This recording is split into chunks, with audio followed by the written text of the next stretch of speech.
দেখুন আমাদের গ্রামের সৌন্দর্য। এই যে এটা হচ্ছে পামকিন বা কুমড়া, মিষ্টি কুমড়া চাষাবাদ হচ্ছে। এটা হচ্ছে মামা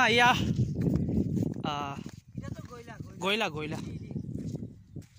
দেখুন চমৎকার, কি সুন্দর একটি গয়লা।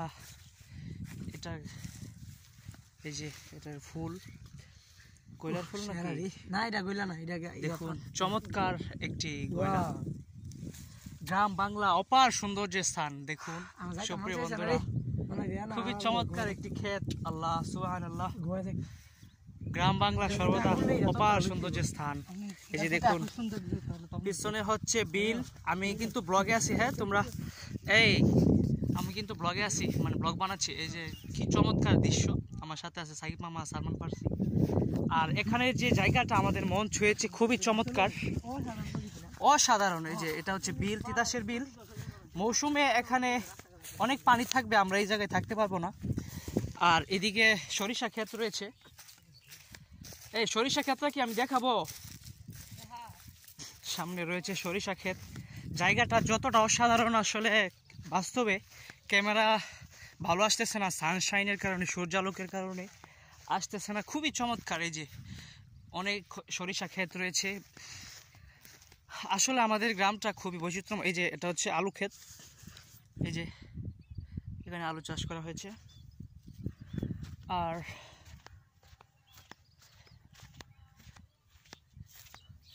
আর এটা হচ্ছে গয়লা। জানি না এটা শুদ্ধ উচ্চারণ কি হবে, গয়লা কিনা, আমাদের গ্রামাঞ্চলে গয়লা বলে থাকে। আর এই যে দেখুন বিশাল বিশাল সরিষা ক্ষেত, অনেক বিস্তৃত পরিসরে এখানে করা হয়েছে সরিষা চাষ। যদিও এগুলা খুবই ছোট, মানে গাছগুলো এখন অনেক ছোট। আমার শৈশবের কথা মনে পড়ে যাচ্ছে যে শৈশবকালে আমরা প্রচণ্ড শীতের মধ্যে ক্ষেতের মধ্যে এসে বসে থাকতাম, ক্রিকেট খেলতাম, রোদ পোহাতাম, খুবই ভালো লাগতো। ওই শৈশবের কথা আমার মনে পড়ে গেল। আসলে গ্রামে তেমন একটা থাকা হয় না শীতকালে, এবার থাকতেছি ইনশাল্লাহ। এই যে এটা হচ্ছে গয়লা ক্ষেত, খুবই চমৎকার, খুবই ভালো লাগতেছে। আসলে গ্রাম বাংলা অবশ্যই খুবই চমৎকার। আপনারা যদি গ্রামে না আসুন তাহলে বুঝতে পারবেন না। এটা হচ্ছে আলু ক্ষেত, এখানে আলু চাষ হচ্ছে। আমাদের কাছের গ্রাম খুবই চমৎকার। আসলে আপনারা যে নদী পাশে যে এলাকাগুলো যেখানে থাকুন না কেন, আপনারা ঘুরে ফিরে গ্রাম বাংলার সৌন্দর্যগুলো উপভোগ করবেন। আসলে নদীকেন্দ্রিক যে এলাকাগুলো, তার খুবই বৈচিত্র্য জীবনযাপন করে।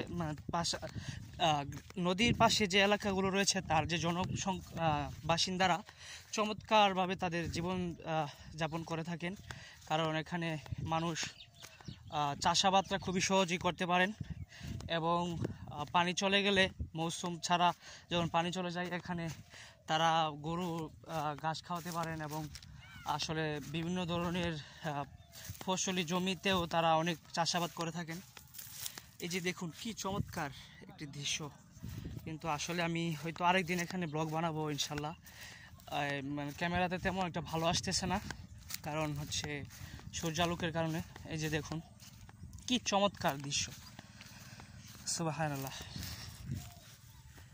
এগুলা কি মামা, এগুলোও কি গয়লা না? গয়লা চাষ করতেছে।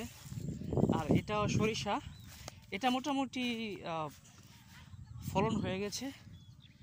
এই যে সরিষার ফলন হয়ে গেছে। এটা হয়তো ওনারা সময় উপযোগী হলে এগুলাকে সংগ্রহ করবেন।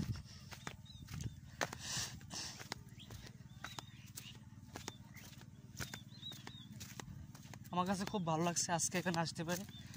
জায়গাটা খুবই চমৎকার ছিল। যদি কোনো খাবার নিয়ে আসা যেত তাহলে আরও ভালো লাগতো। আমি আমার ব্লগটি শেষ করে ফেলবো কিছুক্ষণের মধ্যে।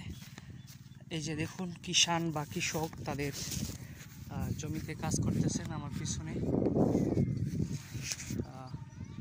এই যে তাদেরকে তো ভালো ক্লিয়ার দেখা যায় না।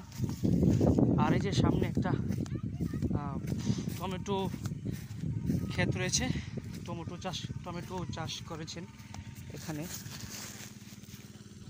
এই যে এটা কিন্তু টমেটো বাগান, মানে টমেটো ক্ষেত।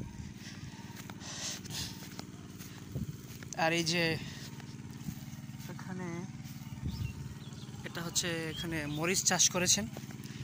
আমি আমার ব্লগটি কিছুক্ষণের মধ্যে শেষ করে ফেলবো। আমি এখন রাস্তায় উঠে যাব।